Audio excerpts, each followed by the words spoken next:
We're delighted to be joined by Richard Florida, who is professor at the Rotman School of Management at the University of Toronto. And it's fair to say one of the leading urban theorists of our time. And welcome, Richard, and congratulations on your honorary degree. It's not the Nobel Prize, but you do get a trip to Stockholm. So it's good. It's good enough.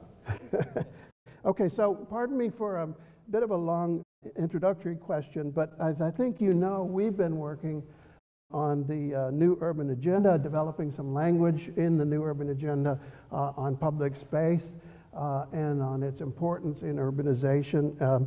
And it seems to me that this is a momentous occasion because the New Urban Agenda is now has been adopted by 193 countries of the United Nations. It's official, policy of every country of the United Nations, including the United States. We haven't actually pulled out of it at this point.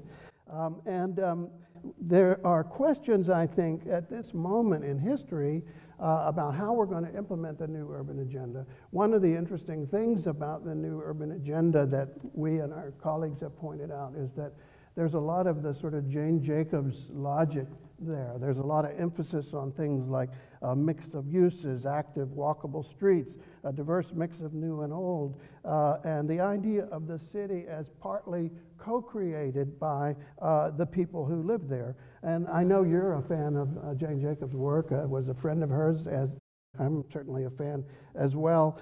So I wonder what you think of this moment in history, what you see as the major challenges as we're thinking about implementing the New Urban Agenda. Well, I'm honored to be involved in the Urban Forum, the World Urban Forum. I think what's happening at the UN and in the World Urban Forum is spectacular and spectacularly important.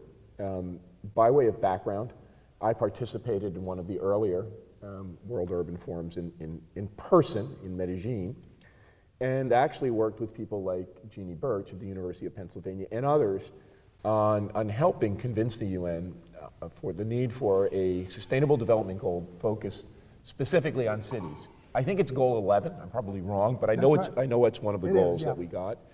And so let me say the case I made both there and then in a special meeting of the Integration Council of the United Nations.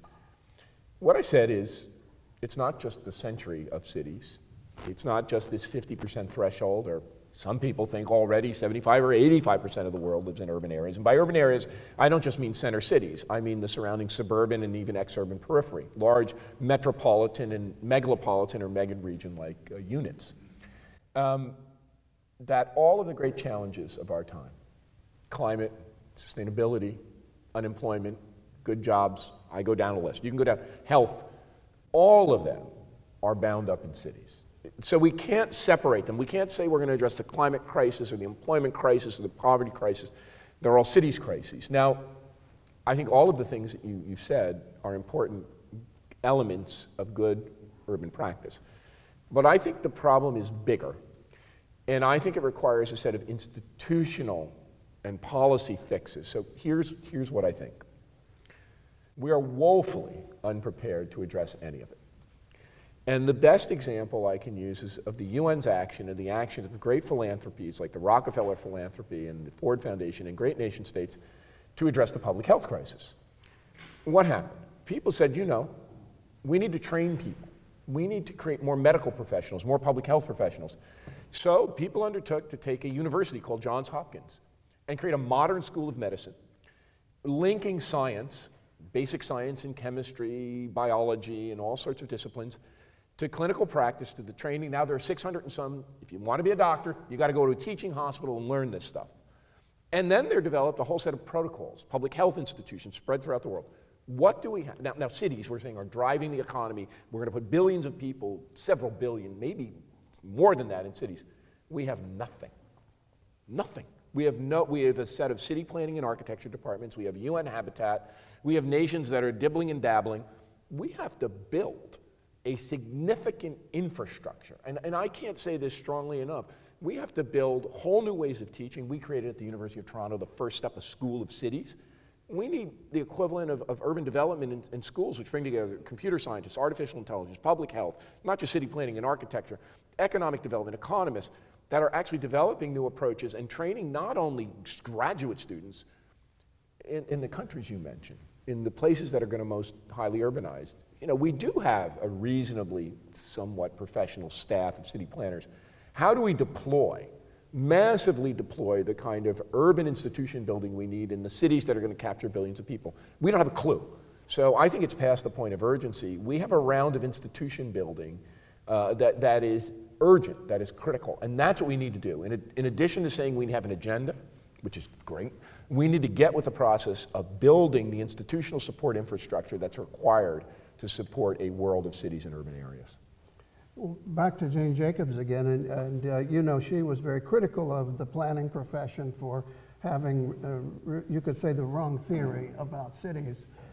And it seems to me we need almost like a germ theory of cities, that we need a better understanding of the kind of problem a city is, as she put it in her marvelous last chapter. And one of the things we're really interested in, I'd love to hear your thought about, is the importance of public space networks. We also were involved in the Sustainable Development Goals in pushing Target 11.7, which is specifically about public space. And what I wonder is what you think of the idea that, again, public space networks are really critical to this, not only in the urban cores, but also in these suburban environments and other places, and we really need to rethink that critical relationship. So several things you've asked.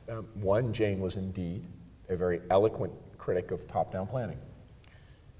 She thought that was the way you ruin cities. That was the way you destroy neighborhoods. That's the way you take political power away from people. She was absolutely right.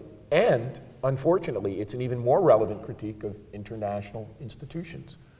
Turner, writing as a contemporary of Jane Jacobs, but in the international development community, has a classic essay, Housing as a Verb.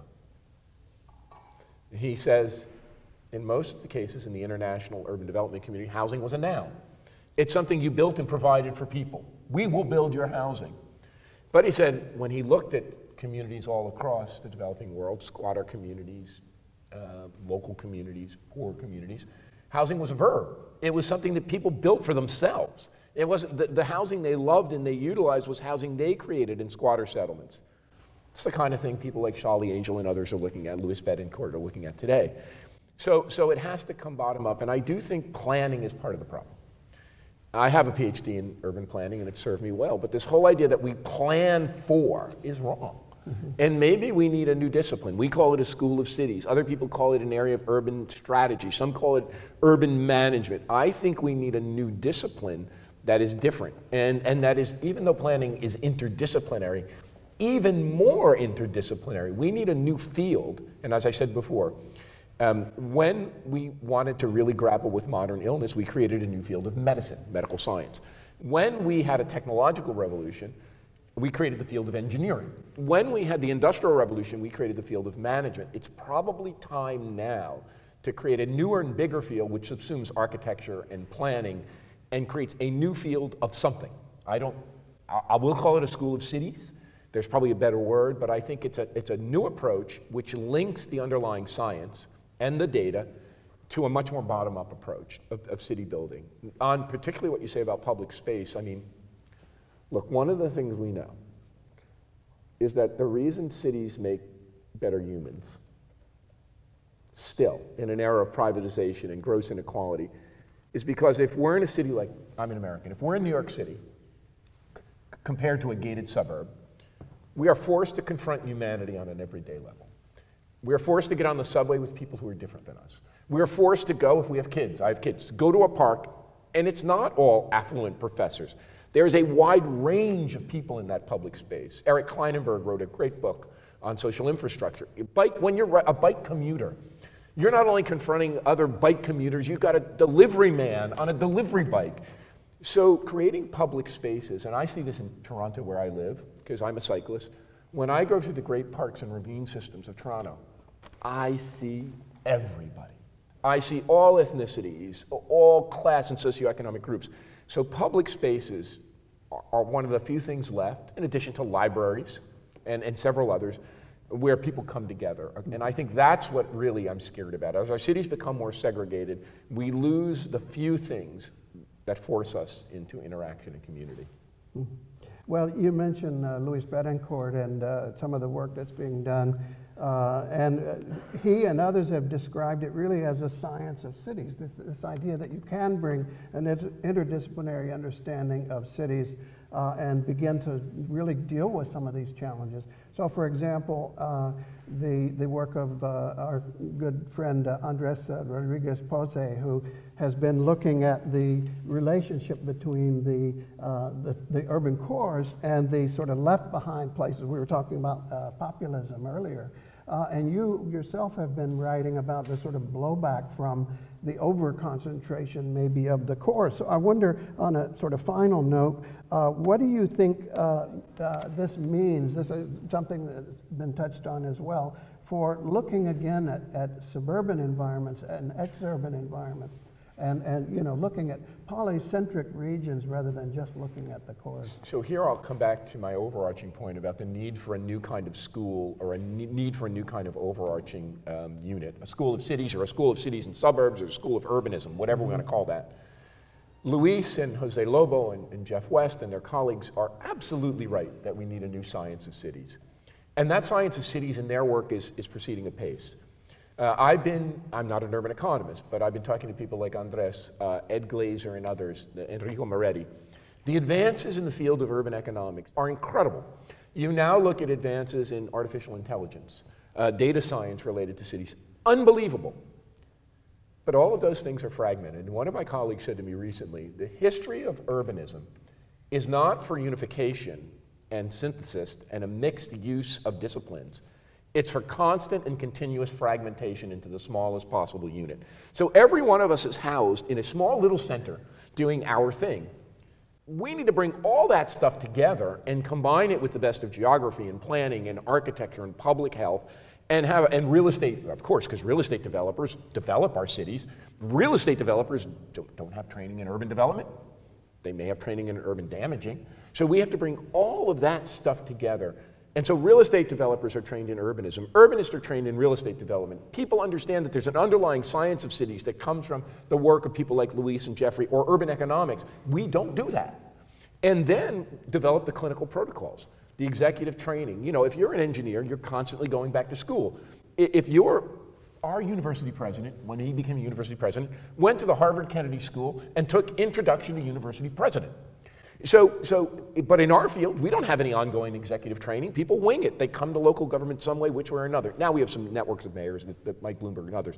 But we need a way of bringing this all together and saying, regardless of scale, if you're an urban center, if you're a highly dense neighborhood, if you're a suburban community looking to rebuild, if you're a rural area looking to connect, we have a set of skills, a set of knowledge, a set of evidence.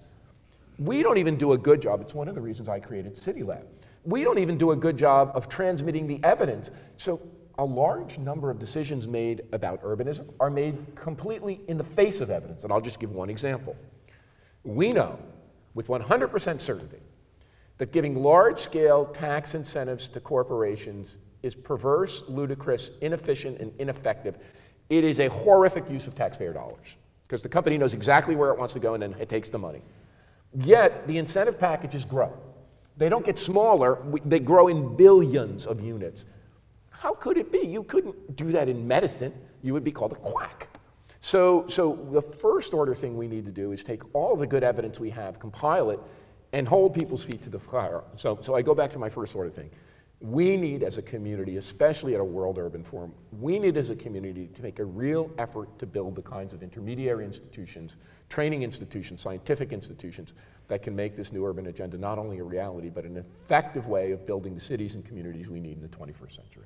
That sounds like an urgent need and a very exciting opportunity. So Richard Florida, thank you so much for joining us. Thank you. Great to be with you.